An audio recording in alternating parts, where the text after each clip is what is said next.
அன்பு உறவுகளே, கத்தோலிக்க திரு அவையிலே புதிதாக தேர்ந்தெடுக்கப்பட்ட திருத்தந்தையானவர் தன்னை 14வது லியோ என்று அழைப்பதாக சொல்லியிருக்கிறார். எதற்காக அவர் இந்த பெயரை தேர்ந்தெடுத்திருக்கிறார், இந்த பெயருடைய பின்புலம் என்ன, விரிவாக்கம் என்ன என்றெல்லாம் இந்த காணொளியிலே நாம் சிறப்பாக காணலாம். பெயர் மாற்றம் என்று சொல்லுகையிலே கத்தோலிக்க திருச்சபையில் இது ஒரு நீங்காத ஒரு இடமாக இருக்கிறது, முக்கியத்துவம் வாய்ந்ததாக இருக்கிறது.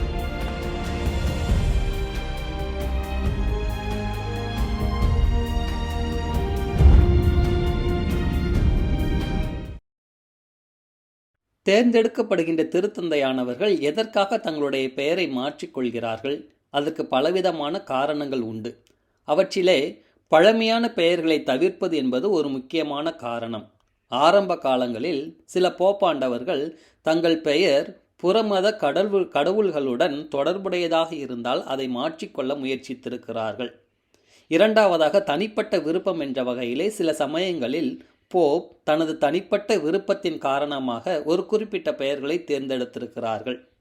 மூன்றாவதாக, புனிதர்களின் நினைவாக என்ற வகையிலே சில போப்பாண்டவர்கள் தங்களுக்கு பிடித்தமான புனிதர்களின் பெயர்களை தேர்ந்தெடுப்பதன் மூலம் அவர்களின் மாதிரியை பின்பற்ற விரும்பியிருக்கிறார்கள்.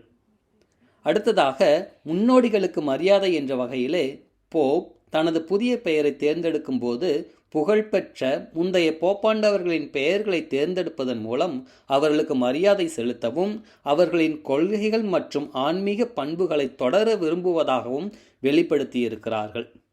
முக்கியமாக புதிய ஆரம்பமாக புதிய பெயர், புதிய பொறுப்புகள் மற்றும் திருச்சபையை வழிநடத்தும் புதிய பாதையை அடையாளப்படுத்துவதாக இந்த போப்புமார்கள் தங்களது பெயர்களை மாற்றிக் கொண்டிருக்கிறார்கள்.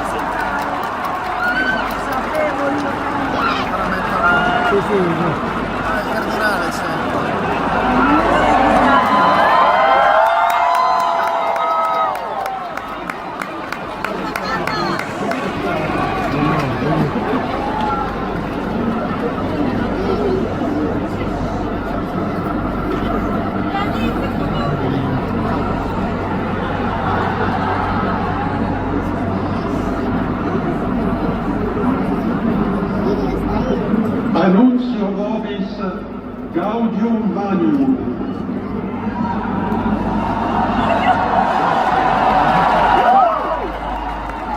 Habemus papam.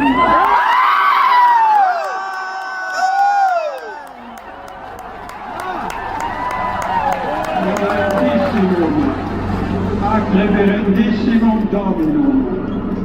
Dominum Robertum Franciscum, Sancte Romane Ecclesiae, Cardinalem Prevostum.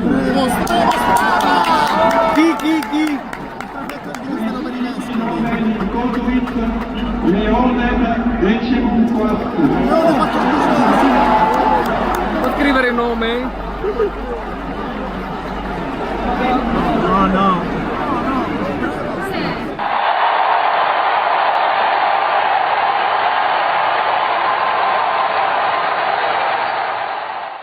வரலாற்று பின்னணி மற்றும் திருவிவிலிய உதாரணங்களுடன் பார்க்கையிலே இயேசு சீமோனின் பெயரை பேதுரு என்று மாற்றியது ஒரு புதிய பணி மற்றும் அடையாளத்தை முன்வைப்பதாக கருதப்படுகிறது. பேதுரு என்றால் பாறை என்று பொருள். மேலும் அவர் திருச்சபையின் அஸ்திவாரமாக கருதப்படுகிறார். இருப்பினும் பேதுருவுக்கு பிறகு எந்த போப்பும் அந்த பெயரை சூட்டிக்கொள்ளவில்லை. இது புனித பேதுருவுக்கு காட்டப்படும் மரியாதையின் அடையாளமாக கருதப்படுகிறது. இது போப்பாண்டவர்கள் தங்கள் புதிய பொறுப்பை ஏற்கும்போது புதிய பெயரை சூட்டிக்கொள்வதற்கும் ஒரு ஆன்மீக அடையாளமாக கருதப்படுகிறது. மேலுமாக பழைய ஏற்பாட்டில் ஆபிரகாம் என்றும் யாக்கோபு இஸ்ரவேல் என்றும் பெயர் மாற்றப்பட்ட நிகழ்வுகளும் ஒரு புதிய பணி அல்லது உறவை அடையாளப்படுத்துவதாக கொள்ளலாம். ஆக அன்புக்குரியவர்களே, சுருக்கமாக சொல்ல வேண்டுமென்றால் போப்பாண்டவர்கள் பெயர் மாற்றுவது ஒரு ஆழமான வேரூன்றிய பாரம்பரியமாக இருக்கிறது. இது ஒரு புதிய ஆரம்பம், முன்னோடிகளுக்கு ஒரு மரியாதை, தனிப்பட்ட விருப்பம் மற்றும் ஆன்மீக அடையாளத்தின் வெளிப்பாடாகவும் கருதப்படுகிறது.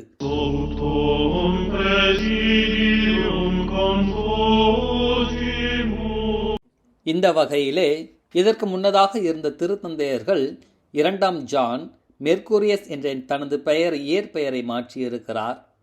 போப் 5ஆம் கிரகோரி என்பவர் புரூனோ என்ற இயற்பெயரை மாற்றியிருக்கிறார். போப் 2ஆம் சில்வஸ்டர் என்பவர் ஜெர்பர்ட் என்ற தனது இயற்பெயரை மாற்றியிருக்கிறார். அதனினும் சிறப்பாக போப் பிரான்சிஸ் அவர்கள் அவருடைய இயற்பெயர் என்னவென்றால் ஜார்ஜ் மரியோ பெர்கோலியோ என்பதுதான். ஆனால் அவர் அசிசியின் நினைவாக, பிரான்சிஸ் அசிசியின் நினைவாக இந்த பெயரை தேர்ந்தெடுத்தார். இதற்கு முன்பு எந்த போப்பும் இந்த பெயரை சூட்டியதில்லை. அந்த வகையிலே இப்பொழுது தேர்ந்தெடுக்கப்பட்டிருக்கிற புதிய திருத்தந்தை தனது பெயரை லியோ 14ஆம் லியோ என்று மாற்றியிருக்கிறார். அவருடைய இயற்பெயர் ராபர்ட் பிரான்சிஸ் கார்டினல் பிரேவோஸ்ட் என்பதுதான். ஆக இப்படிப்பட்ட ஒரு பின்புல வரலாறு நிறைந்ததுதான் திருத்தந்தையர்களின் பெயர் மாற்றங்கள். ஆனால் எதற்காக புதிதாக தேர்ந்தெடுக்கப்பட்டிருக்கிற திருத்தந்தையானவர் தனது பெயரை 14ஆம் லியோ என்று அழைத்து கொள்ளப்பட வேண்டும்? இந்த 14ஆம் லியோ என்று சொல்லப்படுகின்ற எண்ணானது வேறு எதனோடு தொடர்பு இருக்கிறதா என்றால் ஆம் என்றுதான் சொல்ல வேண்டும். காரணம், ஏற்கனவே லியோ என்ற பெயரில் 13வது லியோ என்ற ஒரு திருத்தந்தையானவர் வரலாற்றில் இருந்திருக்கிறார். ஆகவே அவருடைய கொள்கைகளை தன்னுடைய நிலைப்பாட்டில் கொண்டு வந்து இந்த திருச்சபைக்காக உழைக்க வேண்டும், நற்செய்தியை பரப்ப வேண்டும் என்ற கொள்கையிலே தான் இப்பொழுது தேர்ந்தெடுக்கப்பட்டிருக்கிற இந்த திருத்தந்தையானவர் லியோ த 14th 14ஆம் லியோ என்று தன்னை அழைத்து கொள்கிறார். அதனினும் சிறப்பாக போப் லியோ த 13th 13ஆம் லியோ என்பவர் உண்மையில் வரலாற்று சிறப்பு மிக்க ரேரும் நொவாரும் என்ற திருமடலின் மூலம் முதல் பெரிய தொழிற்புரட்சியின் பின்னணியில் சமூக பிரச்சனையை அணுகியிருக்கிறார். இன்று திருச்சபை தனது சமூக கோட்பாடுகளின் பாரம்பரியத்தை மற்றொரு தொழில் புரட்சிக்கும் மனித கண்ணியம், நீதி மற்றும் வேலை ஆகியவற்றின் பாதுகாப்பிற்கு புதிய சவால்களாக முன்வைக்கும் செயற்கை நுண்ணறிவின் வளர்ச்சிக்கு, அதாவது ஆர்டிஃபிஷியல் இன்டெலிஜென்ஸ் அதனுடைய வளர்ச்சிக்கு பதிலளிக்க நாம் அனைவரும் தயாராக இருக்க வேண்டும் என்ற கொள்கையில்தான் இந்த திருத்தந்தையானவர் தனது பெயரை லியோ த 13th என்பவரின் பெயரை தாங்கியவராக லியோ த 14th 14ஆம் லியோ என்று தேர்ந்தெடுத்திருக்கிறார். அப்படியென்றால் புதிதாக தேர்ந்தெடுக்கப்பட்ட திருத்தந்தைக்கு உத்வேகம் கொடுத்த 13வது லியோ என்பவரின் சாதனைகள் தான் என்ன என்பதை நாம் அறிந்து கொள்ள வேண்டும்.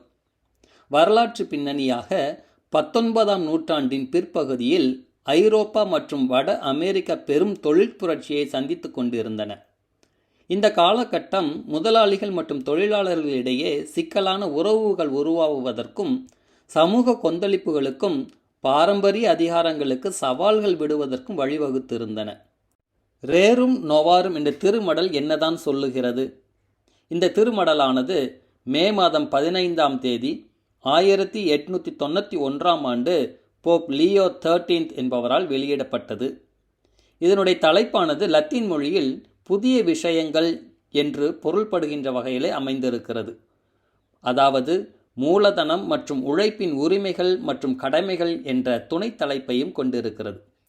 இதனுடைய நோக்கமாக தொழிலாளர்களின் நிலை, மூலதனம் மற்றும் உழைப்புக்கு இடையிலான உறவுகள், அரசாங்கம் மற்றும் குடிமக்களின் கடமைகள் குறித்து கத்தோலிக்கர்களுக்கு ஒரு திறந்த கடிதமாக திருத்தந்தையானவர் எழுதியிருக்கிறார்.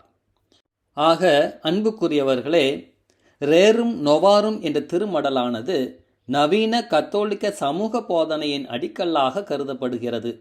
இது தொழிலாளர் உரிமைகள் மற்றும் சமூக நீதி குறித்த திருச்சபையின் நிலைப்பாட்டை தெளிவாகவும் அதிகாரபூர்வமாகவும் எடுத்துரைத்தது.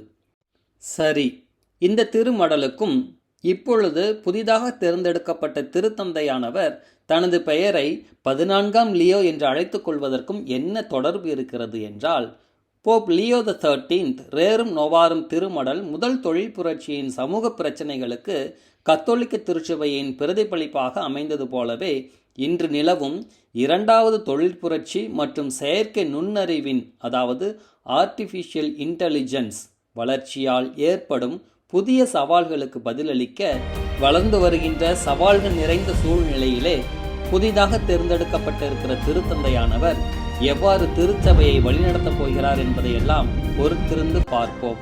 அவருக்காக நாமும் மன்றாடுவோம்.